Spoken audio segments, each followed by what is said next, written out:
St. Lucia is a beautiful and wonderful tropical island in the Caribbean. The Pointe Séraphine Cruise Port has some wonderful photo ops, including the St. Lucia sign. This is one of our top excursions, Taste of St. Lucia and Chocolate Workshop. Hi, I'm Linda. And I'm Tim. And this is our second journey. Again, some wonderful photo ops at the Howelton Estate, and you'll learn a little bit about the boutique art style. You'll get a little history of chocolate making, as well as what makes the St. Lucia cocoa beans so valuable. You'll be given the cocoa beans, cocoa butter, and powdered sugar. And then you get to start making your own chocolate with the pestle and the hot mortar. The chocolate is poured into molds, and once cooled, forms into a bar.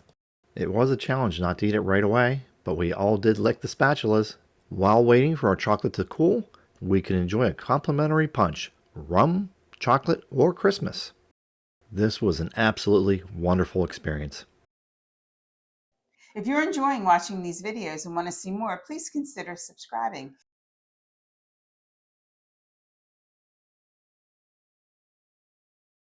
And then we're off to the Pink Plantation. George, nicknamed Tree, has lived and worked here almost his entire life. He's helped recover this plantation from the jungle that was overtaking it once again. Tree was super knowledgeable about all the fruits and vegetables grown right here at the plantation, and he amazed us with his knowledge of the herbal remedies and cures they provided and how much he's benefited from it. See, you take a knife, split it, take a piece of stick, knock it all around, make it slack. Leave it in the sun for 6 days. And when the sun hit it, it popping out. So this is at the back of this stick. The plantation house was open. There are ceramics here from St. Lucia artist Michelle Elliott. Some were available for purchase. And there's an operational restaurant on site as well. Hope you enjoyed this short look into the Taste of St. Lucia and Chocolate Workshop. Thanks for watching. See you soon.